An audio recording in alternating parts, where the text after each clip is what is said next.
येनेरितः प्रवर्तन्ते प्रायिणः स्वेषु कर्मसु तं वन्दे परमात्मानं स्वात्मानं सर्वदेहिनां। यद विद्याविलासेन भूतभौतिकसृष्टयः तं नौमि परमात्मानं सच्चिदानन्दविग्रहम्। हम प्रमा स्वरूप का विचार कर रहे हैं। वेदांत अद्वैत वेदांताभिमत प्रमा स्वरूप। तो प्रमा किसको कहा है? तो प्रमा वेदांतियों ने प्रमा माना जिसका विषय, जिस ज्ञान का विषय अनधिगत है, जिस ज्ञान का विषय अबाधित है, वो प्रमा। धारावाहिक ज्ञान स्थल में अव्याप्ति थी, उसका निराकरण कर दिया। और इसके उत्तर में जो अबाधित अंश था, उस अबाधित अंश को भी परिभाषित कर दिया। अन्यथा घटादि विषय ज्ञान में प्रमा का लक्षण नहीं जाता। तो उन्होंने बता दिया कि अबाधित पद से यहाँ पर ब्रह्म प्रमा अतिरिक्त अबाधित लिया गया है। अतः घटादि विषय ज्ञान भी प्रमा हो गया। इसके बाद इन्होंने बताया प्रमा एक है, उसके प्रमाण 6 हैं। उन 6 प्रमाणों से जायमान जो प्रमा ज्ञान है वो प्रत्यक्ष प्रमा, अनुमिति प्रमा, उपमिति प्रमा आदि। सबसे पहले प्रत्यक्ष प्रमा को बताया। प्रत्यक्ष प्रमा तु अत्र अस्माकं मते, अत्र अस्मिन् सिद्धान्ते। हमारे सिद्धांत में जो प्रत्यक्ष प्रमा है वो प्रत्यक्ष प्रमा चैतन्य है। अन्य सिद्धांतों में नहीं जानते। अन्य सिद्धांतों में चैतन्य प्रमा नहीं हो सकता। अन्य सिद्धांतों में तो इंद्रियार्थ सन्निकर्ष जन्य जो अबाधित ज्ञान है, वो अबाधित ज्ञान जो है प्रत्यक्ष प्रमा है। व्याप्ति ज्ञान जन्य जो अबाधित विषय ज्ञान है वो अनुमिति प्रमा है। तद्वत् तत्प्रकार ज्ञान। यहाँ पर हमारे मत में प्रत्यक्ष प्रमा चैतन्य है। कहा नई बात आप कहाँ से कह रहे हैं? कहा हम पूर्व में ही प्रतिज्ञात हैं कि जो भी हमारा सिद्धांत होगा वो श्रुति अनुमोदित होगा। श्रुति जैसा प्रतिपादित करेगी वैसा ही हम सिद्धांत मानेंगे। श्रुति प्रत्यक्ष प्रमा चैतन्य को कहती है। यद साक्षाद अपरोक्षात, यद साक्षाद अपरोक्षात, ये श्रुति। अपरोक्षात माने अपरोक्षम। यद साक्षाद अपरोक्षम तद ब्रह्म। तो साक्षाद अपरोक्ष यदि चैतन्य है तो वही प्रमा है। अपरोक्षादिति अपरोक्षम इत्यर्थः। तो अपरोक्ष जो चैतन्य है वही प्रत्यक्ष प्रमा है, श्रुति कह रही है। तब यहाँ पर प्रश्न उठता है कि यदि आप चैतन्य को प्रमा कहते हैं, अपरोक्ष चैतन्य को प्रमा कहते हैं, तो चैतन्य तो अनादि है। न विद्यते आदि, आदि नाम कारणम, यश अनादि। तो चैतन्य अनादि है, अर्थात उसका कोई कारण है नहीं, तो चैतन्य जायमान नहीं हुआ। जायमान नहीं हुआ तो उसको प्रत्यक्ष प्रमा कैसे कहेंगे? तत्कथम, यदि वो जायमान नहीं है, अनादि है, तो वो प्रत्यक्ष प्रमा के करण को आप प्रमाण कहते हैं। असाधारण कारण, व्यापारवत असाधारण कारण करण होता है। जब वो प्रत्यक्ष प्रमा जायमान ही नहीं है तो इंद्रियादि को प्रत्यक्ष का प्रमाण कैसे कहेंगे? ननु से पूर्व पक्ष है चैतन्य मनादि ही। प्रत्यक्ष प्रमा को आप चैतन्य कह रहे हैं कि चैतन्य प्रत्यक्ष प्रमा है, तो वो तो अनादि है, किसी कारण से जायमान है नहीं। तब चक्षुरादि उसके कारण हो करके, चक्षुरादि उसके कारण हैं, उन चक्षुरादि में प्रमाणत्व है। क्यों प्रमाणत्व है? प्रत्यक्ष प्रमा कारणत्वेन वो प्रमाण है, उनका धर्म प्रमाणत्व है। कैसे होगा? प्रत्यक्ष प्रमा यदि चैतन्य है, चैतन्य अजायमान है, तो उनके जनक चक्षुरादि को प्रमाण कैसे कहेंगे? ये प्रश्न है। इसका उत्तर ग्रंथकार कह रहे हैं, उच्यते चैतन्य से अनादित्वेपि तदभिव्यंजक अंतःकरण वृत्ति इंद्रिय सन्निकर्षादिना जायते इति वृत्ति विशिष्टम चैतन्यम आदिमत इति उच्यते। कहा ठीक है, जो चैतन्य है वो चैतन्य तो अनादि है, परंतु वह अनादि चैतन्य की अभिव्यंजक जो अंतःकरण का परिणाम रूप वृत्ति है, अंतः वो इंद्रिय सन्निकर्ष से जायमान, वो अंतःकरण की घटाकार आदि रूप परिणामात्मिका वृत्ति इंद्रिय सन्निकर्ष से जायमान। इंद्रिय सन्निकर्ष से विषयाकार वृत्ति होती है, और वो वृत्ति ही चैतन्य की प्रत्यक्ष प्रमारूप चैतन्य की अभिव्यंजक वृत्ति है। अर्थात यावत काल वृत्ति अभिव्यंजिका वृत्ति का उदय नहीं होगा, तावत काल चैतन्य रूप प्रत्यक्ष प्रमा की अभिव्यक्ति नहीं होती।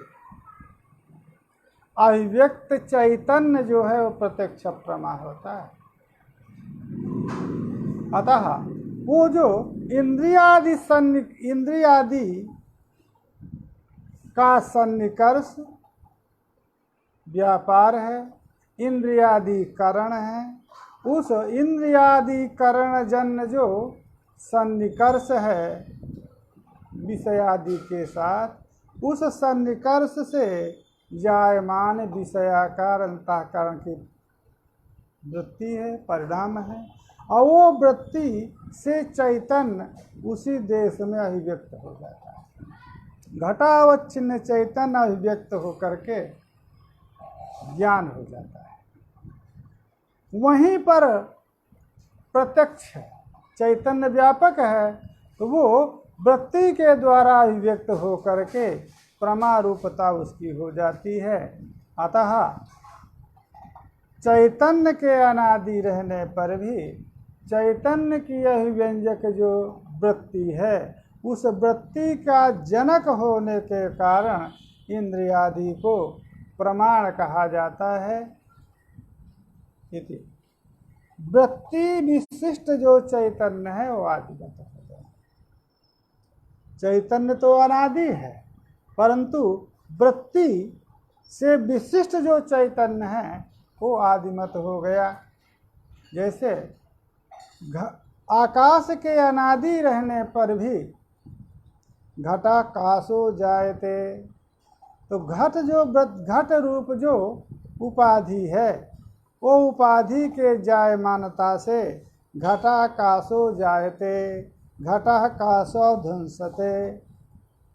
अतः तो उत्पत्ति विनाश का व्यवहार घट में उपाधि विशिष्ट में जिस प्रकार से हो जाता है, उसी प्रकार से अंतःकरण की परिणामात्मिका वृत्ति चैतन्य की अभिव्यंजक होने के कारण उपाधि है।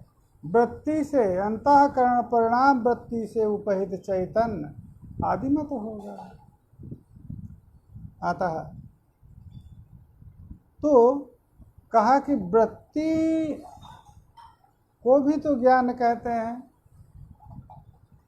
तो ये वृत्ति जो अंतःकरण की परिणामात्मिका वृत्ति है, क्योंकि आप तो विलक्षण कह रहे हैं, इंद्रियादि सन्निकर्ष से जायमान ज्ञान होता है। आप कह रहे हैं इंद्रियादि सन्निकर्ष से जायमान वृत्ति है। क्या विलक्षणता है? इंद्रियादि सन्निकर्ष से जायमान ज्ञान अन्य दार्शनिकों ने माना है। अब आप इंद्रियादि सन्निकर्ष से जायमान वृत्ति कहते हैं। क्या वो जो वृत्ति है वो वृत्ति में भी ज्ञान का गौण व्यवहार होता है, औपचारिक। उस वृत्ति रूप उस वृत्ति को हम लोग भी ज्ञान कहते हैं। वो जड़ात्मक है, क्योंकि ज्ञान हमारे यहाँ दो प्रकार के होंगे। एक चिद रूप ज्ञान जो स्वतः स्वप्रकाश आत्म रूप है, और दूसरा वृत्ति रूप ज्ञान जो प्रमाणों से जायमान है। अतः ये जो वृत्ति है, इस वृत्ति को ज्ञान पद से, इस वृत्ति में भी ज्ञानत्व को औपचारिक माने गौण व्यवहार होता है। अन्य लोग अन्य के यहाँ इस वृत्ति में ही ज्ञान का प्रधान व्यवहार होता है, क्योंकि अन्य दार्शनिकों ने ज्ञान रूपात्मा नहीं माना है, अपितु ज्ञानाधिकरण आत्मा माना है।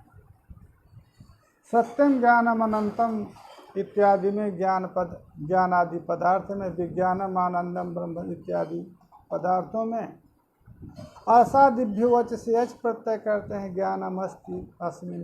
अतः ज्ञानम का अर्थ ज्ञानवत अर्थ है। तो जो ज्ञान स्वरूप आत्मा को नहीं मानते हैं, उनके यहाँ प्रधान व्यवहार होता है। यही वृत्ति है, इस वृत्ति को ही वो ज्ञान रूप से मानता है। हमारे यहाँ गौण व्यवहार इसलिए है क्योंकि विवरणाचार्य कह रहे हैं, हमारे जो प्रधान आचार्य हैं सर्वमान्य, अंतःकरण वृत्तौ ज्ञानत्वोपचार। अंतःकरण वृत्ति में औपचारिक ज्ञान का व्यवहार होता है। अतः स्पष्ट हो गया। थोड़ा और इसको साफ कर लें तो ना तो हमारे यहाँ दो प्रकार के ज्ञान हो गए। एक चिद रूप ज्ञान है जो आत्म रूप है, अद्वय चित शुद्ध बुद्ध मुक्त, ये आत्मा रूप के स्वरूप है। दूसरा ज्ञान हुआ व्यवहारोपयोगी ज्ञान। लोक व्यवहार संपादक जो ज्ञान है, वो ज्ञान क्या है? तो जो अन्य लोग इंद्रियादि सन्निकर्ष से आदि पद से वृत्त्यादि ज्ञान से जायमान जो ज्ञान है, वो व्यवहार का संपादक है। वेदांत सिद्धांत में इंद्रियादि सन्निकर्ष से जायमान वृत्ति में अभिव्यक्त जो चैतन्य है वो ज्ञान है। न तो केवल वृत्ति ज्ञान है, व्यवहारिक व्यवहार संपादक न तो केवल वृत्ति ज्ञान है, अंतःकरण का परिणाम ज्ञान है, और न तो चैतन्य ज्ञान, अपितु वृत्ति में प्रतिफलित अभिव्यक्त जो चैतन्य है वो ज्ञान है। तो अभिव्यक्ति व्यक्ति में वृत्ति में अभिव्यक्त चैतन्य यदि ज्ञान है, अतः जो वृत्ति उपाधितया है वो वृत्ति से विशिष्ट चैतन्य जो है वो व्यवहारोत्पादक है। इस प्रकार से लोक में भी न तो विद्युत तरंग प्रकाश है और न तो बल्बादि प्रकाश है, अपितु विद्युत तरंग जब आरूढ़ हो जाता है बल्ब में तब वो प्रकाश रूपता उसकी होती है। उसी प्रकार से व्यवहार संपादक जो लौकिक ज्ञान है उचित नहीं है, न तो वृत्ति है, अपितु वृत्ति में प्रतिबिंबित जो चैतन्य है वो चैतन्य व्यवहार संपादक ज्ञान है। इस ज्ञान को वृत्ति रूप ज्ञान हम लोगों ने माना है वेदांत सिद्धांत में। क्यों? इसलिए इस ज्ञान के व्यवहारिक ज्ञान के अभिव्यंजक उपाधि वृत्ति है, अतः वृत्ति रूप ज्ञान है। वृत्ति के जड़ांश होने के कारण इस वृत्ति ज्ञान को जड़ ज्ञान भी माना गया है। ये प्रश्न हो गया, इसका समाधान हो गया। अब दूसरा प्रश्न उठ रहा है कि आप अंतःकरण का परिणाम वृत्ति कहते हैं। परिणाम तो सावयव पदार्थ का होता है। पूर्व पक्षी का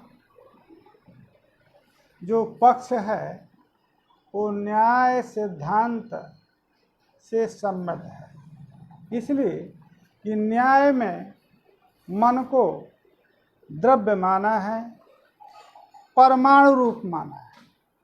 मन परमाणु रूप है, परमाणु निरवयव है, अतः मन निरवयव हुआ। मन और अंतःकरण पर्यायवाची है। उनके यहाँ मन कहें या अंतःकरण कहें ये पर्यायवाची है। हमारे यहाँ अंतःकरण वेदांत सिद्धांत में अंतःकरण अपंचीकृत महाभूतों के सत्वांश समुदाय से जायमान है। उस अंतःकरण के ही परिणाम अनेक बताएंगे आगे चल करके।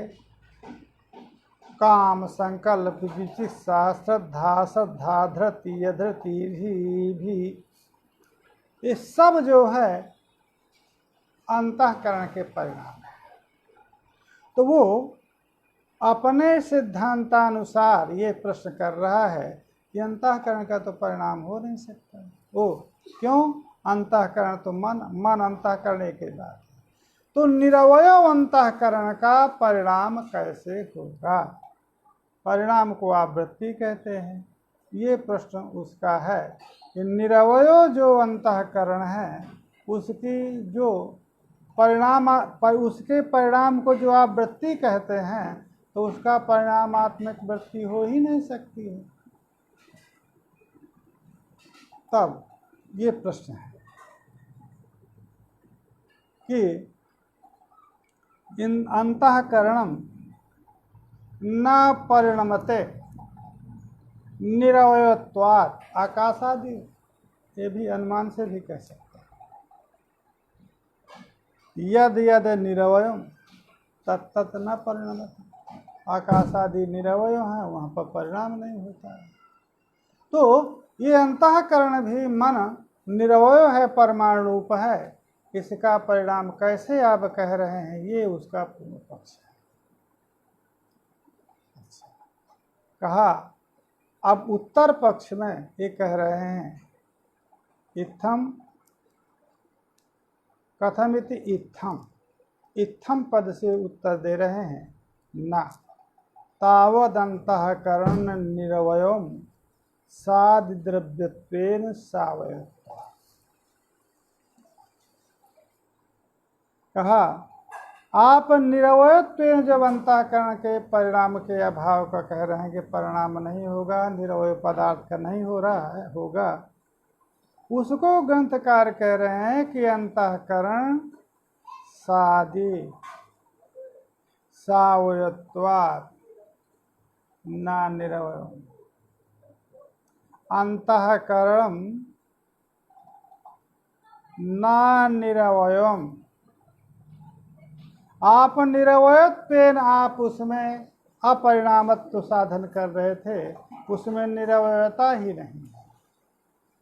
क्यों? सादि द्रव्यत्वेन सावयत्वात्। अंतःकरणम ना निरवयम् सादि द्रव्यत्वेन सावयत्वात्। यद यद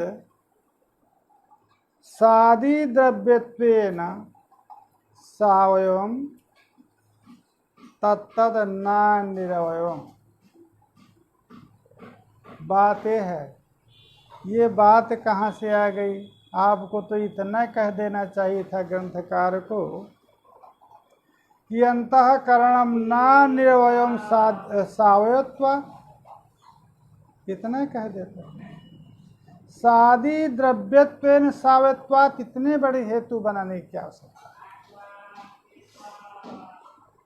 बात यह है कि केवल सावयत्वात् ना निरवयम् सावयत्वात् इतने से तो नहीं बन सकता। सादि द्रव्यत्वेन सावयत्वात् तो सादित्वात् कह दीजिए ना। अंतःकरणम ना निरवयम् सादित्वात्, ठीक है। यद यद सादि तत्तद न निरवयम्।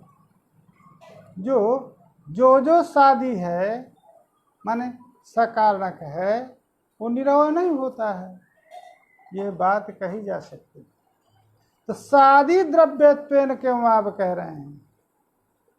कहा सादि द्रव्यत्वेन इसलिए कह रहे हैं कि गुण भी है, वो भी सादि है, क्रिया भी सादी है, जायमान है, परंतु उसमें सावयवता नहीं होती है। तो केवल अंतःकरणम ना निरवयम् कार्यत्वात् सादित्वात् वा, तो कार्यत्व निरवय में भी है। जो गुण है वो सावयव नहीं होता है, सावयव जो है वो द्रव्य ही होता है, क्योंकि सावयव पदार्थ के आरंभक उसके अवयव होते हैं, समवाय संबंध से अपने अवयव में उत्पन्न होता है। और गुण जो है अपने अवयव में ना उत्पन्न हो करके अपने समवायी में द्रव्य में उत्पन्न होते हैं। तो गुण क्रियादि में कार्यत्व तो है, परंतु निरवयत्वाभाव नहीं। ना निरवयम् माने सावयवम्, ना निरवयम् माने सावयवम्, तो यत्र यत्र कार्यत्वं तत्तद ना निरवयम् माने सावयवम् माने सावयवत्व, ये व्याप्ति नहीं हो सकती, क्योंकि कार्यत्व सादित्व कार्यत्व पर्यायवाची है। आदिना कारणेन सहिता सादि, सादि या कार्य पर्यायवाची। तो सादित्वेन ही यदि आप कहते तो भी सादित्व या कार्यत्व गुणादि में है, परंतु गुणादि में निरवयत्वाभाव सावयवता नहीं, अतः सादि द्रव्यत्व। द्रव्यत्व नहीं कह देते, कहा द्रव्यत्व न कहते तब भी व्यभिचार दोष, क्योंकि द्रव्यत्व जो है आकाश काल दिशा आत्मा में भी द्रव्यत्व है। यदि आप कहते कि अंतःकरणम न निरवयम द्रव्यत्वात्, इतना कह देना चाहिए था। तो कहा द्रव्यत्व तो निरवय द्रव्यों में भी है, तो क्या उनमें सावयता है? तो सावयता भावत, जो सावयत्व जिनमें नहीं है उनमें सावयत्वा भावत में भी द्रव्यत्व रहेगा, इसलिए व्यभिचार होता है। कहा द्रव्यत्व को छोड़ दीजिए, केवल सादित्वात कहिए। कहें सादित्व यदि आप कहेंगे तो निरवय जो गुणादि है उनमें भी सादित्व है। अतः अंतःकरणम न निरवयम सादि द्रव्यत्वात्, ये है। सावयत्व को हेतु में मत जोड़ दीजिए, हेतु सादि द्रव्यत्व है। तो जहाँ जहाँ सादित द्रव्यत्व है वहाँ वहाँ सावयत्व है। सादि द्रव्यत्व पृथ्वी जल तेज, इनमें सादि द्रव्यत्व है, वहाँ वहाँ सावयत्व है। मन में भी अंतःकरण में भी सादि द्रव्यत्व है ना। आदिना सहिता कारणे सहिता सादि सादि चयत सादि चाय द्रव्यम सादि द्रव्यम तस् द्रव्यत्व भाव द्रव्यत्व। यतः सादि, जो सादि द्रव्य है वो निरवय नहीं सावयव है, इसलिए इस अनुमान के द्वारा अंतःकरण में सावयवता सिद्ध हो गई। उल्टा पुल्टा मत करें। अंतःकरण ना निरवयम माने सावयव, और इसके बाद हेतु बना दीजिए सावयत्वात्, तो साध्या विशिष्ट हेतु हो जाएगा।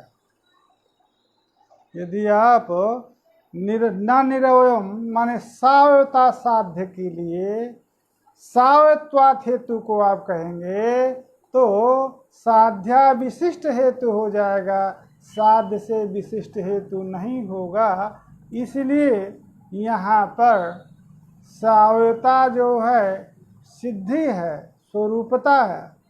सावयवता का स्वरूप कथन है, हेतु सादि द्रव्यत्व है। पंचम्यंत तृतीयांत दोनों से भी हेतु कहा जाता है। कहा ठीक है, सादि द्रव्यत्व कैसे हुआ इसमें? सादि द्रव्यत्वेन निरवयत्वाभाव सावयत्व साधन कर रहे हैं मन में, सादि द्रव्यता कैसे हो गई? कहा श्रुतिये सीधे कहती है तन मनो असृजत, तन मनो असृजत, इससे सादित्व है, सादित्व आ गया। और द्रव्यत्व में कोई आपके यहाँ व्यभिचार कोई विवाद नहीं है, द्रव्य आप मानिए रहे हैं, तो द्रव्यत्व है ही अंतःकरण में।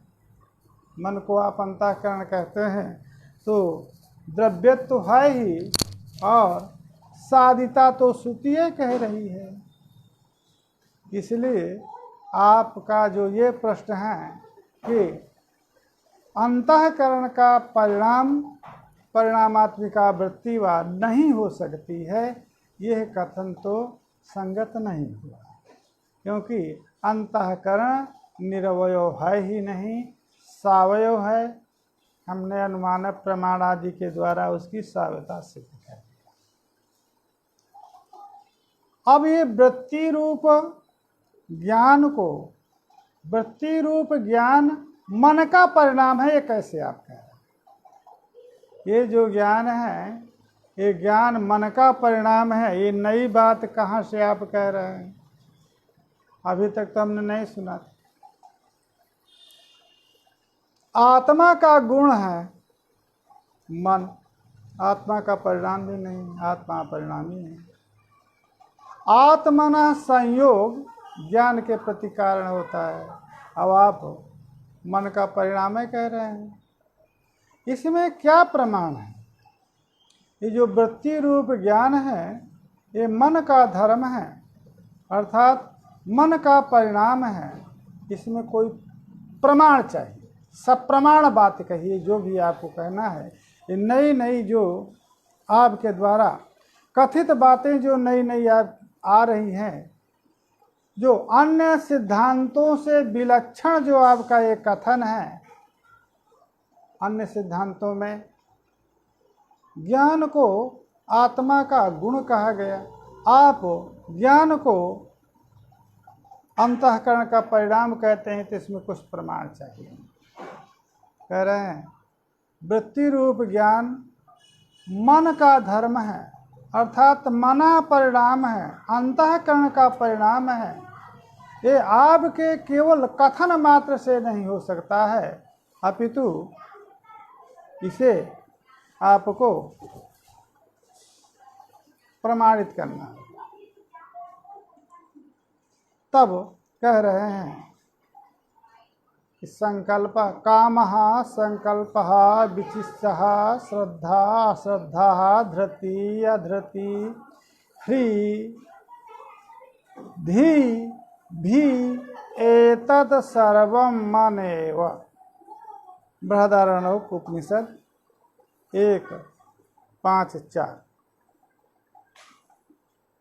ये बृहदारण्यक उपनिषद की ये श्रुति है जो कहती है काम संकल्प विचित्सा श्रद्धा अश्रद्धा धृति धारण अधृति अधारण ह्री धी भी, ये सब मन है, अंतःकरण।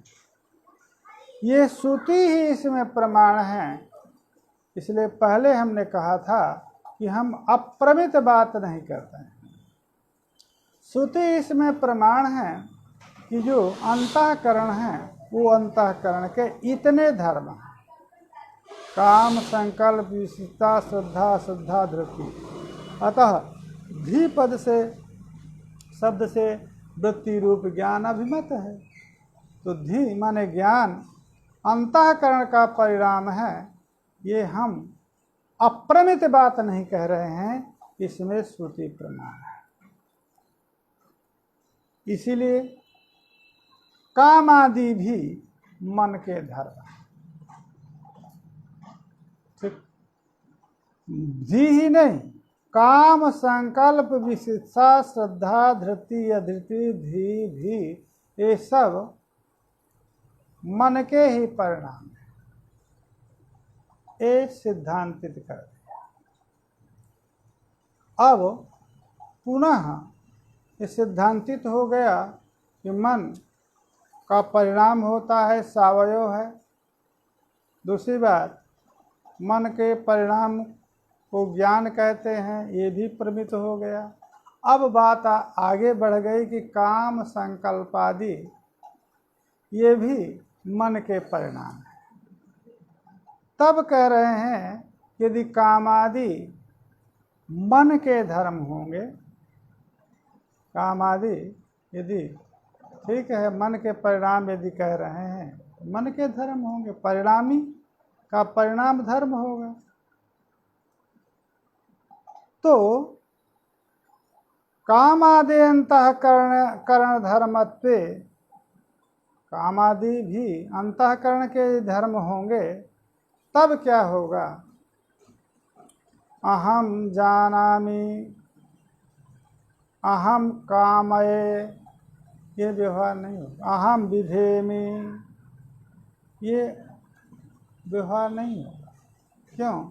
अहम पदबोध जो आत्मा है, अहम ज्ञान प्रत्ययीभूत जो आत्मा है, वो आत्मा के जब धर्म होते थे काम ज्ञान संकल्प आदि, तब तो व्यवहार ये संभव है।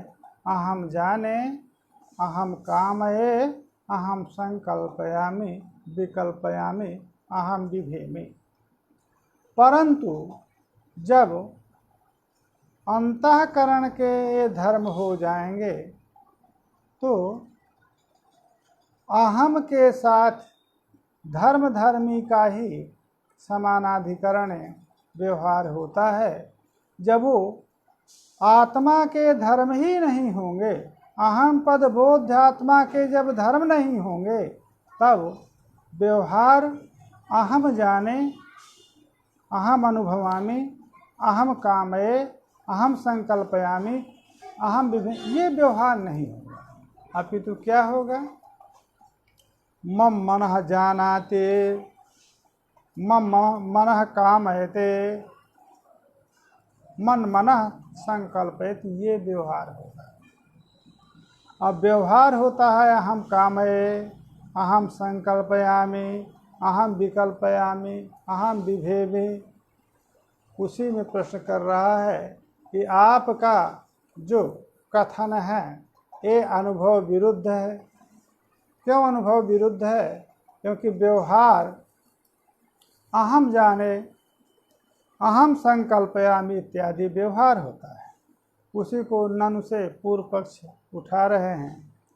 कामादे अंतःकरण धर्मत्वे अहम इच्छामि, अहम जानामि, अहम विविध आदि इत्यादि अनुभवः, ये अनुभव आत्मधर्मत्वावगाहमानः, ये धर्म, ये जो अनुभव है, ज्ञान है, ये ज्ञान आत्मधर्मत्व का अवगाहन कर रहा है। और आप कह रहे हैं कि ये संकल्पादि, विकल्पादि, ज्ञान आदि ये अंतःकरण के धर्म हैं। ये कैसे हो? यदि अंतःकरण के धर्म हैं तो अंतःकरण धर्मत्वावगाह मानता होनी चाहिए, जिसका मैंने पूर्व प्रतिपादन किया कि मम मनः जानाति, मम मनः कामयते, ये व्यवहार होना चाहिए। और यहाँ तो अहम जानामि, अहम कामये, ये आत्मधर्मत्वावगाहन कैसे उत्पन्न होगा यदि आप इनको मन के धर्म को मानेंगे? ये पूर्व पक्ष है। उत्तर पक्ष में ग्रंथकार कह रहे हैं कि ये जो काम, संकल्प, विचिष्टा, श्रद्धा, ज्ञान आदि, बुद्धि आदि, ये हैं अंतःकरण के धर्म। परंतु अंतःकरण के धर्म हैं तो आत्मधर्मावगाहिता उनकी क्यों हो रही है? तो दृष्टांत पूर्वस्वर उत्तर दे रहे हैं। आयः पिंडस्य दग्धित्वा भायते, आयः पिंड लोह पिंड में दग्धित्व नहीं है। दग्धित्व माने दग्धा का धर्म, दग्धा बन्ही का जो धर्म, जो दग्धित्व है वो आयः पिंड में नहीं। परंतु दग्धित्व जो धर्म, उसका आश्रय जो धर्मी दग्धा बन्ही, दग्धित्व आश्रय जो बन्ही है, उस बन्ही के साथ तादात्म्य हो जाने पर जिस प्रकार से आयो दहती ये व्यवहार होता है। आय में जब दग्धित्व नहीं है तो आयो दहती कैसे व्यवहार होगा? कहा व्यवहार इसलिए हो जाता है कि आया में दग्धित्व तो नहीं है, आया पिंड में दग्धित्व तो नहीं है, दग्धित्व तो है बन्ही में। और उस दग्धित्व धर्म का आश्रय जो धर्मी बन्ही है, उसके साथ तादात्म्य हो जाने के कारण आयो दहतीय व्यवहार होता है। उसी प्रकार से यहाँ पर भी हुई। जो अंतःकरण है वो अंतःकरण में भी काम, संकल्प आदि धर्म है। वो काम संकल्प, अब पूरा समन्वय यहाँ पर करना होगा। काम, संकल्प, विचित्सादि धर्म रहित जो आत्मा है, रहित रहु आत्मा जो है, उस आत्मा में अध्यास जो है तादात्म्य हो गया। किसका तादात्म्य हो गया? आत्मा का। आत्मा का जब तादात्म्य हो गया तो आत्मा में आरोपित हो गया। तो जो धर्मी जिस धर्मी में आश्रित होता है उस धर्मी के धर्म आश्रय धर्मी में प्रतीत होता है। पूर्व वाले को ले लीजिए। जो बन्ही धर्मी है वो आया पिंड धर्मी में आश्रित हो गए। आश्रित जो बन्ही है उस आश्रित बन्ही का जो दृढ़ित्व है वो आशय भूत आय में प्रतीत होने लगा। तो अयोदहत ये व्यवहार होने लगा। हमारे सिद्धांत में सभी का अधिष्ठान भूत, सकल का अधिष्ठान आत्मा है। आत्मा में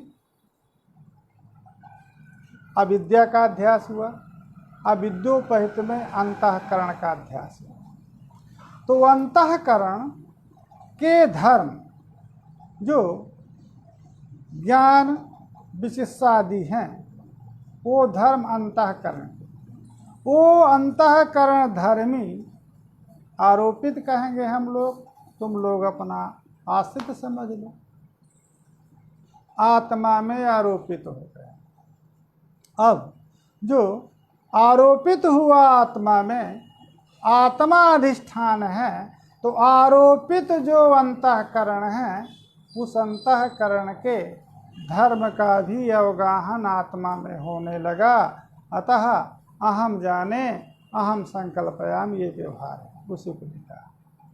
सुखादि आकार परिणामी जो अंतःकरण है उस अंतःकरण के साथ ऐक्याध्यास, तादात्म्याध्यास, मिथुनाध्यास, ऐक्याध्यास जब हो गया तो अंतःकरण के धर्म अधिष्ठान भूत आत्मा में प्रतीत होने लगे। तो अहम सुखी अहम दुखी ये व्यवहार होने लगा। वस्तुतः सुख दुख अंतःकरण के परिणाम हैं और उनके धर्मी का आरोप आत्मा में हो जाने के कारण धर्मों का भी आरोप होता है। क्योंकि धर्मों का सीधे सीधे आरोप नहीं माना गया। भगवत्पाद शंकराचार्य धर्म पुरस्सर धर्मों का अध्यास मानते हैं। जब तक धर्मियों का तादात्म्य नहीं होता तब तक धर्माध्यास परस्पर धर्मों का विनिमय नहीं होता है। उच्चते। हाँ, अब बात यहाँ से दूसरी उठ गई है ना। अब बात ये आ गई कि अंतःकरण या मन पर्यायवाची समझ करके चल रहा है। अंतःकरण को आप इंद्रिय मानते हैं तो इंद्रिय अतीन्द्रिय होती है। अंतःकरण इंद्रिय होगा तो उसका परिणाम जो सुख दुख आदि है वो भी इंद्रिय होगा। इंद्रिय जो पदार्थ है वो अनुद्भूत द्रव्य है। जिस द्रव्य में रूप आदि का उद्भव नहीं हुआ है, अतः द्रणुकादि रूप है। तो द्रणुकादि रूप जो इंद्रिय है वो इंद्रिय का प्रत्यक्ष नहीं होता है। क्यों नहीं होता है? क्योंकि द्रव्य प्रत्यक्ष में उद्भूत रूपत्व और महत्व ये कारण होते हैं। उनमें उद्भूत रूपता न होने का प्रत्यक्ष नहीं होता। तो जब इंद्रिय का प्रत्यक्ष नहीं हुआ मन का, तो उनके परिणाम जो है सुख दुख आदि का भी परिणाम नहीं होगा। इसलिए जब तो सुख दुख आदि का प्रत्यक्ष नहीं होगा। ये उनका कथन है। यहाँ से पूर्व पक्ष है। इसके बाद मन इंद्रिय नहीं है, इतने से इन्होंने सिद्धांतित करके और खंडन किया कि मन को इंद्रिय मानते ही नहीं हैं हम लोग। ये सिद्धांत है। मुझे लगता है कि संकेत हो रहा है, अब समाप्त करना चाहिए, क्योंकि 5 मिनट में ये प्रसंग होगा नहीं। अन्य को भी 1 बजे से किसी को पढ़ाना है। यहीं से हम कल मन को इंद्रिय है, मन इंद्रिय मानने पर क्या दोष है, मन दोष है, और वो मन इंद्रिय क्यों नहीं है, इसका निराश है। मन इंद्रिय है, इसमें क्या प्रमाण है और उन प्रमाणों की क्या यथार्थता है, ये सभी विचार हम कल करेंगे।